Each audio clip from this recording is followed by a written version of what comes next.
balok ini ditopang 3 tumpuan 1, 2,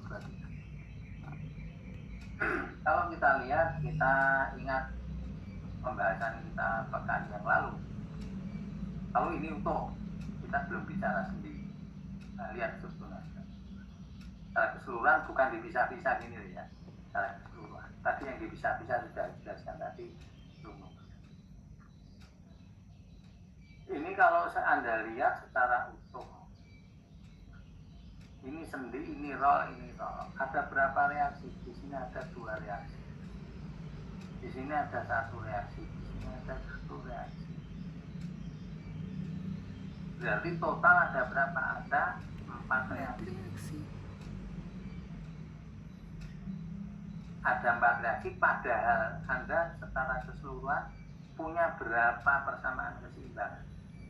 Kalau Anda lihat secara keseluruhan hanya punya 3 persamaan keseimbangan. Anda punya 3 persamaan keseimbangan,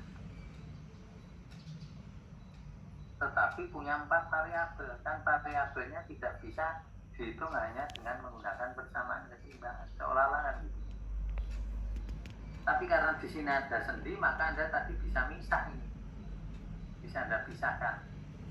Anda pisahkan di sini ada utama dan ada penumpangnya. Tapi kalau Anda mau cepat-cepatan, kalau Anda melihat sendi di sepanjang struktur ini, struktur balokan, ada sendi sambungan atau sendi balok di sini. Ini sebenarnya peran sendi di dalam struktur itu bisa menambah 1 persamaan keseimbangan. Sekali lagi, 1 sendi di dalam struktur, sepanjang struktur, bukan reaksi ya, tapi sendi sambungan, sendi dalam struktur ini akan menambah 1 persamaan keseimbangan. Persamaan keseimbangannya apa? Anda lihat momen di sendi sini, Anda lihatkan Pak, momen di sendi yang ada di dalam struktur ini, strukturnya balok ini, sendinya di balok, bukan ini loh, kalau ini tumpuan, kalau ini sendi di balok. 1 sendi di balok ini akan menambah 1 persamaan keseimbangan. Persamaannya apa? Momen. Jumlah momen di sendi yang ada di sini diambil sebelah saja. Anda lihat ke arah kanan saja atau Anda lihat ke kiri saja, itu sama dengan ke kanan saja atau ke kiri saja, itu momennya sama dengan 0 dari sendi sini. Ini akan saya lihat di sini.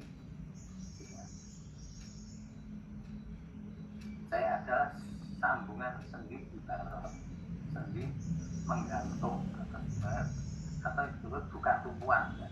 Oleh karena itu bisa menambah 1 persamaan. Persamaannya apa? Jumlah momen di sendi yang menggantung itu ke salah satu sisi itu sama dengan 0. Dengan demikian, tanpa memisahkan struktur menjadi 2 body, tadi yang kita bisa menjadi 2 penumpang dan utama tadi, itu disebut dengan free body. Tanpa memisahkan struktur menjadi 2 free body, semua reaksi peletakan dapat dihitung. Kalau Anda lihat gambar di sini tadi ya, saya bisa ngambil jumlah momen, saya lihat ke kanan.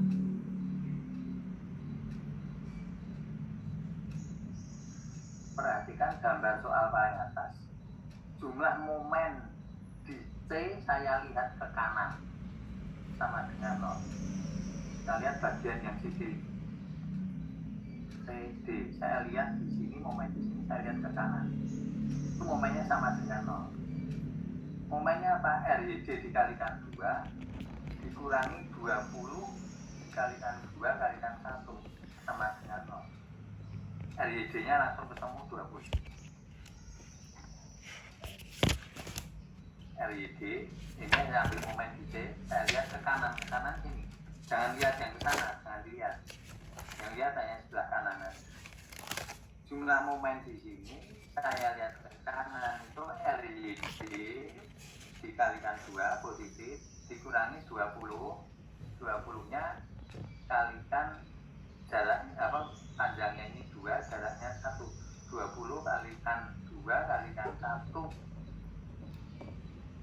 negatif momennya di momen di sini loh ya, momen. Maka ketemu ini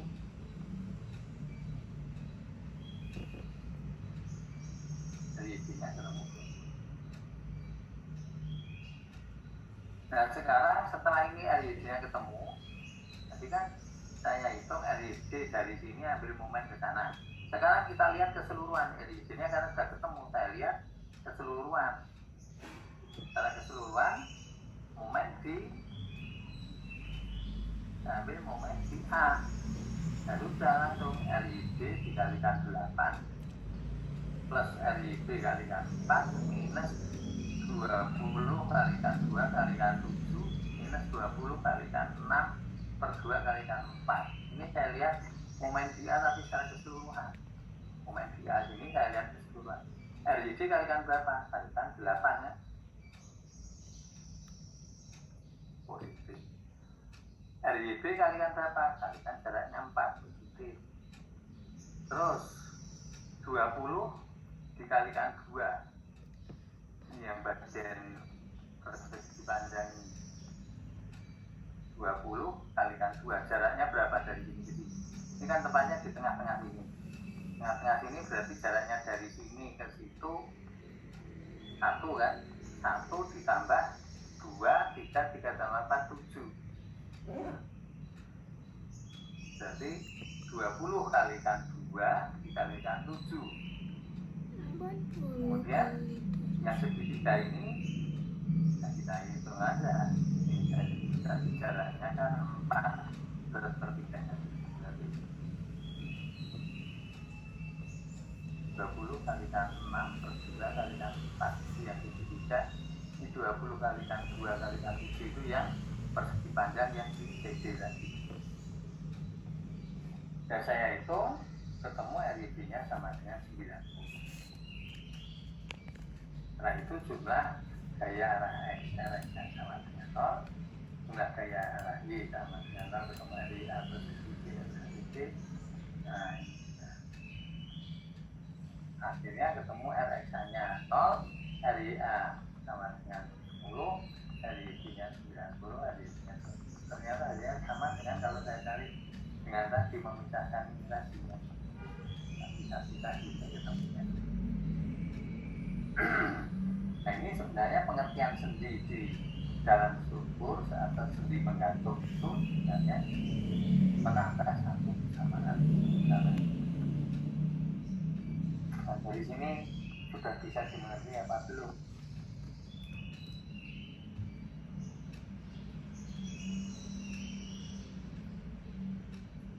Ya, Mbak Nurmita akan dulu, Mas Taufik Dayusman, terus Anda Pak Susman. Bagaimana yang mengerti? Nah, tolong di dalam mekanika ini Anda pahami konsep-konsep dasarnya. Karena konsep dasarnya yang perlu diperhatikan, nanti nyambung sampai dengan bersama kuliah depan belajar matematika nanti ditanya dengan itu. Pada waktu itu ada yang tanya, Pak, kalau perjanjian tandanya gimana? Perjanjian tanda itu positif negatif itu sebenarnya alat bantu.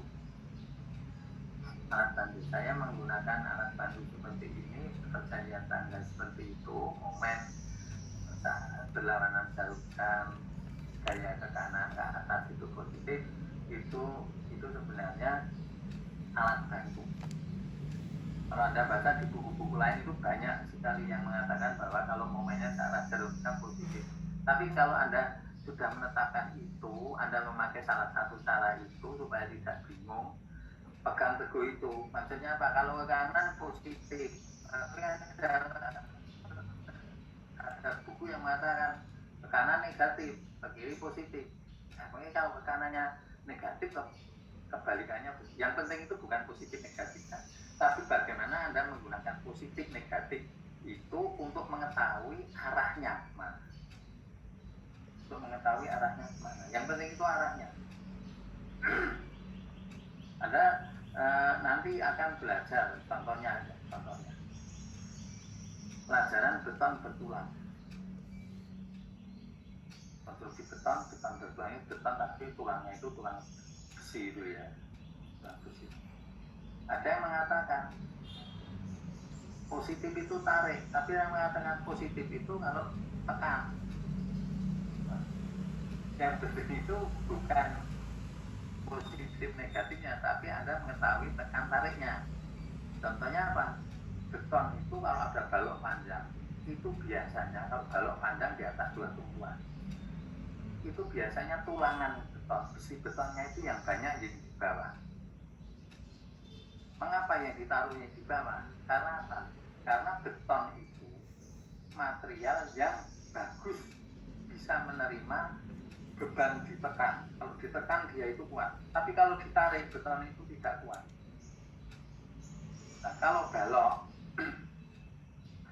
ada struktur balok,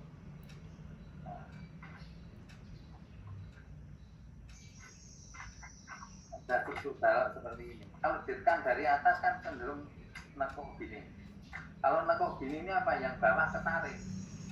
Nah, beton itu kalau ditarik nggak bisa, nggak mau dia tarik, mesti retak. Kalau ditekan dia kuat, walaupun kan tekanannya besar ya akan hancur. Tapi kalau beton kalau ditarik itu akan tidak.